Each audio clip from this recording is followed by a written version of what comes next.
bani aadamku wuu gaashaaman yahay marka gaashaanka isaga waxaa duleelin kara isha bani aadamku kolkay meesha duleelisuu ka galahayaa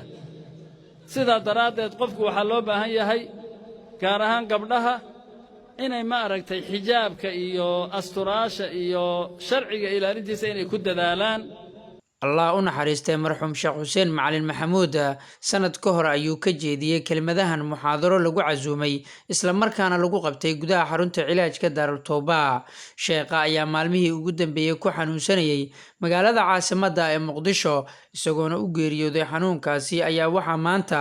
aas loogu sameeyay qabuuro ku yeelay degmada Kaxda ee gobolka Banaadir waxaana ka soo qayb galay janaasadii lagu dukanayay meedkiisa jameeco u badneed culimada tabliiqa maamulka degmada Kaxda qoyskiisa asxaabtiisa iyo waalidiina inkastoo marxuum Sheekh Xuseen Macalin Maxamuud jiilal badan ka aflaxeen haddana dadkii ka dhaxlay cilmiga bulshadana ugu sii anfacay waxaa ka mid ah Sheekh Cabdilaahi Cumar Cabdi Daawle Sheekh Rusheeyare maamulaha xarunta cilaajka Daarul Tawba wuxuuna ka soo bartay naxwaha caqiidada balaaqada kutubadooda kala duwan iyo barashada tafsiirka quraanka kariimka beedka Allah waasic dadku ka tagayna dad barakaysan Allah ka dhigo aamin sabab ilaahi lama fidneeyo aamin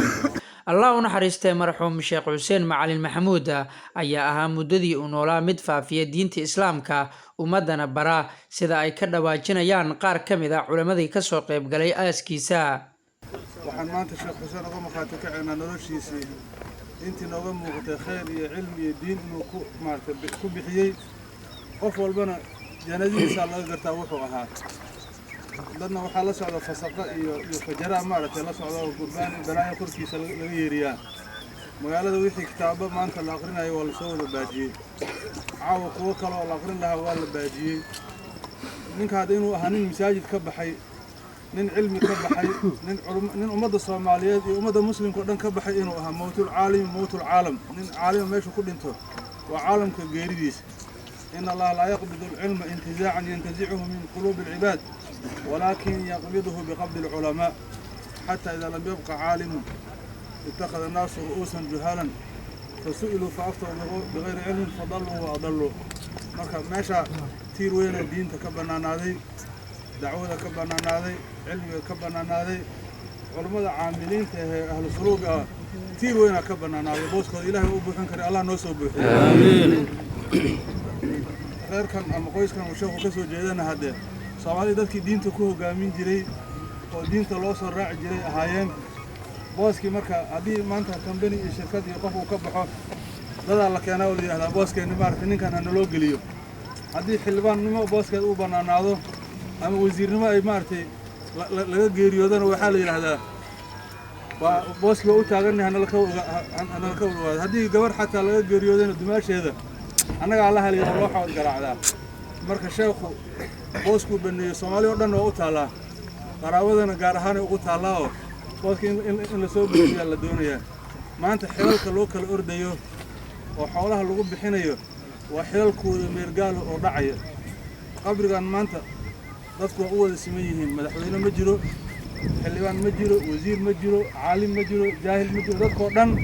magaca waa ka midaysan yihiin oo waa meyd dharkana waa ka midaysan yihiin oo waa kafan gurigana waa ka midaysan yihiin oo waa qabriga waxa kala duwan qofna qof Ilaahay raali gareeyay oo jagad diineed sida oo Ilaahay subhanahu wa ta'ala ku xiran rasuulkiisa sallallahu alayhi wa sallam halkan waa lagu tusaayaa qofka soo qabriga la galiyo ma cilmuka bi hada rajul haduu qof marka nabiga calaaqa la lahaa alayhi salatu wa salam maxaba ay kala dhaxaysay itibaac kala dhaxeeyay وأكون عن سنة هو محمد جاءنا بالبينات فآمنا به واتبعناه صادق الله وقل راح سنة لكن إن كان أدونك على قوة ناكسن إلهي الله رسولك الله لهين لا أدري سمعت الناس يقولون فقلت بالله إلهي لك مرة يعني هذا علماء هرت الله أمه أمرك شغل حدود يوم بان أمرك هذا سنة إلهي ما قرنيه انت امرك يقولون يا شيخ الله سبحانه وتعالى فردوس الاعلى مقامك الله قدو امين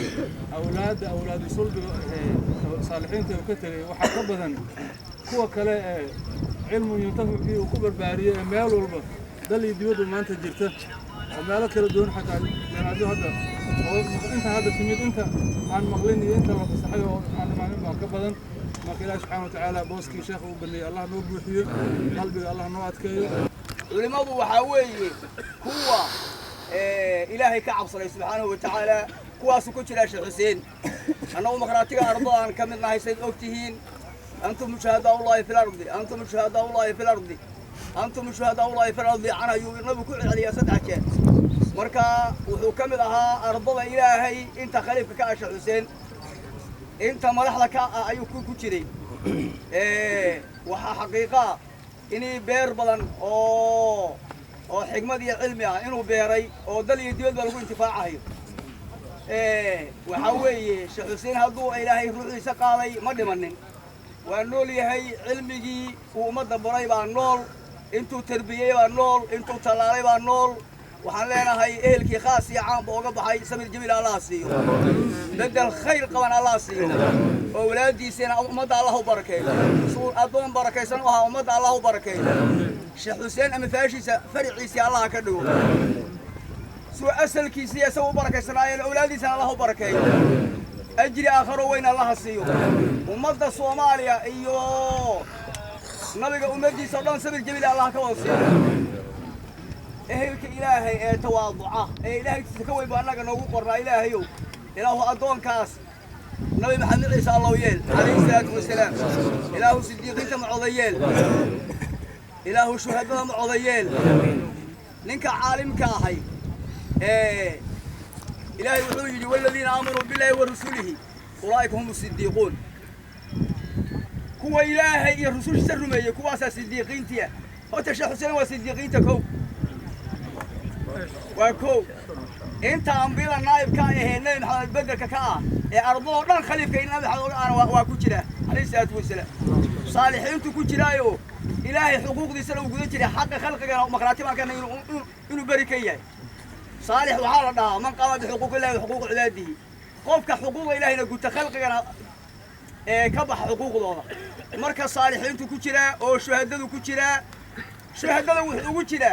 نبغى وحلقة وري حديث صحيح مسلم من مات في سبيل الله فهو شهيد بنبي عليه الصلاة والسلام قفك سوى بعض الله كجرا أنت هو شهيد من مات في سبيل الله فهو شهيد ألقوا حالي صلاة جماعات كجرا أو ساك صلاة صبح كجرا هدو موت إلهي ما أنت كوي ماذو شهيد بقى وساكو طيبة حتى أنا وحو قال قفك رب أهان وديسا إنه الشهيدنا كل انتو بلغه الله منازل الشهداء مركز شيخو طاعة إلهي سو هذا الشيء عبد الرشيد لو شيء طاعة إلهي يا كلام وانا قسم بعرف سودا بيسي ساسا وكتر بيو وكنا قاني مركز وحو كمد ياهي شهداء وكمد ياهي كو صديقين تكوشرا الله صالحين تكوشرا صدح أنبياء إلهي كوا نائب كا علمي عمل كنا وقال كوشرا وافر وحوي شيخ حسين كو إلهي يري مع الذين أنعم الله عليهم من النبيين أو نائب وجاي هي والصديقين وسووا كتيرو هي والشهداء والصالحين أفرت درجة بعض إلهي أي إلهي وكو الذين أنعم الله عليهم أفرت نبي نوضنا أنت نائب كايو كتيره هو علماء والذين أوتوا درجات إلهي وإلهي إنه يخشى الله من عباده العلماء أنبياءنا أنت نائب كايو كتيره صدق لك الله مخراتي وأنا إلهي وكل مركب وحالي راهي وحوي شرف إيه رتبة درجة أنت هشاي أي تهاي يقول ستة ومخراتي لو جاي أنت مرور بإلهي واجب يلا إلا الله إلهي وكوا نقدر إلهي واجب يلا سبحانه وتعالى سورة الفاتحة صراط الذين أنعمت عليهم إله وكوا نعس وضوء نوح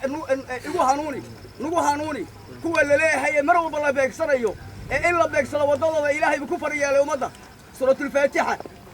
اهدنا الصراط المستقيم صراط الذين أنعمت عليهم صراط الذين عليهم رجعوا والله كوا سو شيخ كتير إيه هو جانك كوا شرف كي إيوه هي الدرجة مقامك كوا سو كتير شكل ماله إلهي كوا الله هو درو إلهي كبر النسيج سوف لنا الله نور إله وصل شيخ حسين لقدك خاصنا إياها كبرين اللهم اجعلنا تائبين صالمين ظالمين فائزين مستبشرين بالجنة مع عبادك الصالحين اللهم انصر الكتاب والسنة اللهم انصر الكتاب والسنة